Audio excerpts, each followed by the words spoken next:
वेगवेगळ्या प्रकारचे ते सगळे एक्झिबिशन पाहिल्यानंतर ज्याला आपण म्हणतो की सीइंग इज बिलिव्हिंग, ज्यावेळेस आपण प्रत्यक्ष एखादी गोष्ट पाहतो त्यावेळेस आपला विश्वास बसतो. जोपर्यंत फक्त भाषेचं समाधान वाटतं, कारण महाराष्ट्राचं खरं तर सगळ्यांचं महाराष्ट्राचं आराध्य दैवत आणि रयतेचा राजा म्हणून ज्यांचा उल्लेख करतो त्या छत्रपती शिवाजी महाराजांचा जन्म या शिवनेरीवरती झाला. आणि बेनके साहेब, मी ज्या तालुक्यातून येतो त्या तालुक्यातल्या पुरंदर किल्ल्यामध्ये संभाजी महाराजांचा जन्म झाला. तसंही खरं तर जुन्नरचं आणि पुरंदरचं जवळचं नातं त्या दृष्टिकोनातून आहे. त्यामुळे आम्ही किती प्रयत्न केला तरी शेवटी संभाजीराजांचे वडील हे जुन्नरचेच होते. त्यामुळे तुम्ही आम्हाला थोडेसे वडीलच असणार सगळ्या प्रकारच्या संशोधनाच्या याच्या बाबतीमध्ये किंवा रिसर्चच्या बाबतीमध्ये. त्यामुळे खरं तर जुन्नर हे सगळ्यांनाच तीर्थक्षेत्र त्या ठिकाणी वाटतं. आज शेतीमध्ये जर पाहिलं तर ज्ञान विज्ञान तंत्रज्ञान असेल, संशोधन असेल आणि त्याच्यामध्ये एक्झिक्युशन असेल. फक्त ज्ञान असून चालणार नाही, ज्ञानाचा वापर केला पाहिजे. तेच ज्ञान सांगूनही त्या ठिकाणी चालणार नाही. नवीन संशोधन केलं पाहिजे, नवीन विचार केला पाहिजे. अडचणी येतात, समस्या येतात, वातावरण बदलतं, पाणी त्या ठिकाणी कमी पडतं, दुष्काळ होतो, लोकांची संख्या वाढते, विषयुक्त शेती त्या ठिकाणी निर्माण झाली. या सगळ्या प्रकारचे जे चॅलेंजेस आहेत त्या चॅलेंजेसवर ओव्हरकम करायचं असेल तर अशा प्रकारच्या कृषी विद्यापीठ असतील किंवा कृषी विज्ञान संशोधन केंद्र त्या ठिकाणी असतील, त्याच्यामध्ये विज्ञान असेल, तंत्रज्ञानाचा मॅक्सिमम वापर त्या ठिकाणी करायचा प्रयत्न केला पाहिजे. काही त्या ठिकाणी वेगवेगळ्या प्रकारची मशिनरी आम्हाला त्या ठिकाणी पाहायला मिळाली, यंत्रही त्या ठिकाणी पाहायला मिळाली. ते सगळं त्याच्यामध्ये आवश्यक आहे. भारताला खरं तर ग्लोबल ॲग्रिकल्चर पॉवर हाऊस म्हणून भारताचा त्या ठिकाणी उल्लेख केला जातो. अनेक त्या ठिकाणी मग डाळी असतील, मसाल्याचे पदार्थ असतील, कॉटन कापूस त्या ठिकाणी असेल किंवा त्या ठिकाणी तांदूळ असेल, गहू असेल.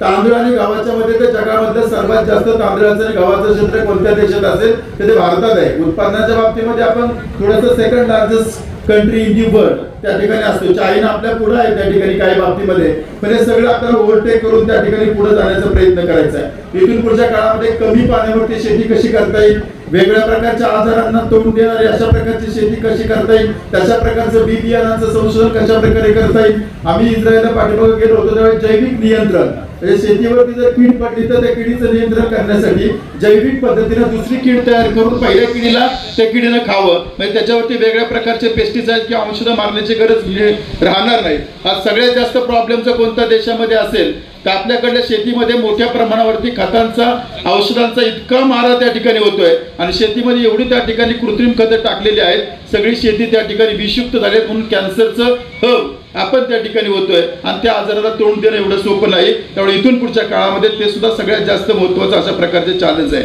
सुरुवातीला मी ज्यावेळेस पॅम्पलेट वाचली अँडविल त्याच्यामध्ये ग्लोबल महोत्सव असा त्या ठिकाणी उल्लेख केला आहे. याचा अर्थ इंग्लिशमध्ये एक वाक्य आहे, लिव्ह लोकली, थिंक ग्लोबली. जुन्नरमध्ये राहा, नारायणगावमध्ये राहा, पण जुन्नरमध्ये नारायणगावमध्ये राहत असताना शेती करताना जगातली सर्वोत्तम शेती कोणत्या देशामध्ये आहे, कोणत्या पिकामध्ये आपण इतर देशाच्या पाठीमागे आहोत याचा आपण विचार केला पाहिजे. आणि दोन प्रकारच्या शेतीमध्ये गॅप कोणता आहे ते फाइंड आउट त्या ठिकाणी केला पाहिजे. तो गॅप ब्रिज अप करणं, तो भरून काढणं यासाठी प्रयत्न करणं, तर आणि तरच आपण ग्लोबल लेवलची शेती त्या ठिकाणी करू शकतो. अदरवाईज आपण लोकल लेवलची शेती त्या ठिकाणी करता येईल. 1991-92 मध्ये आपण लिबरलायझेशन, प्रायव्हेटायझेशन, ग्लोबलायझेशन स्वीकारलं. ज्यावेळेस मनमोहन सिंग पंतप्रधान होते, नरसिंह पंतप्रधान होते आणि अर्थमंत्री मनमोहन सिंग होते.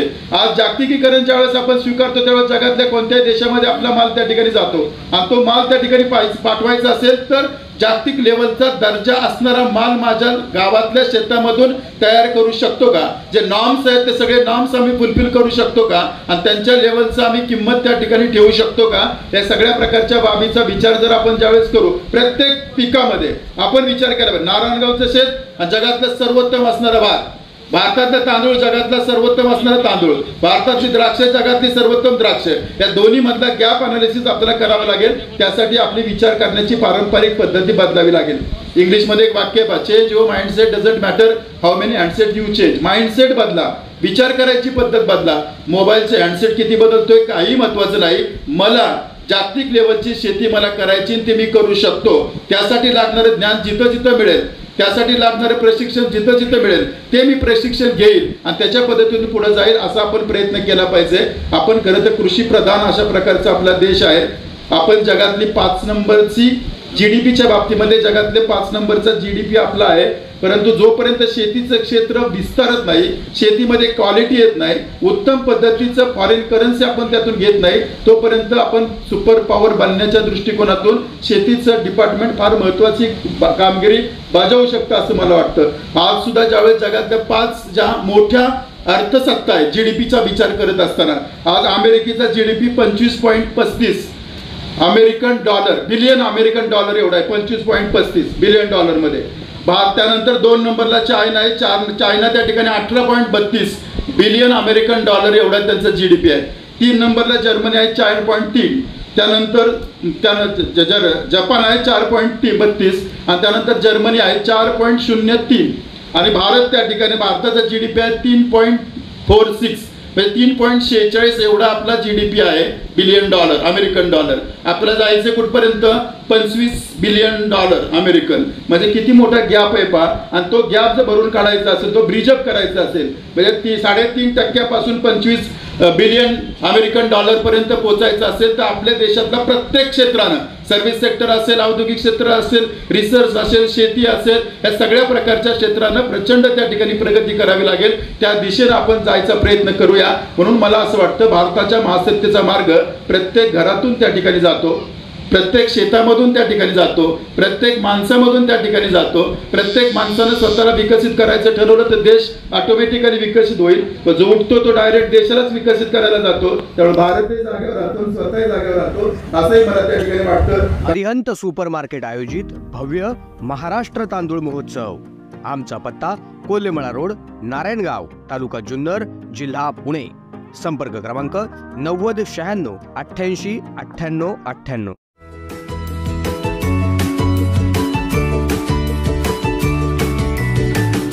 बातम्या शेतीच्या, बातम्या मातीच्या, बातम्या अन्यायाच्या, गुन्हेगारीच्या,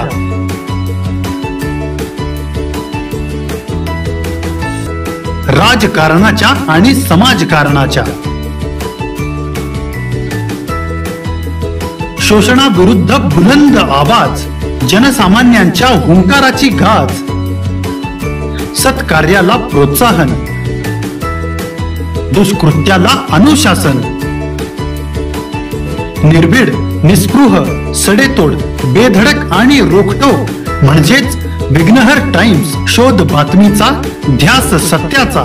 आपलं चॅनल, आपली बातमी। सबस्क्राईब तर कराच, पण बेल आयकॉनवर क्लिक करायलाही विसरू नका।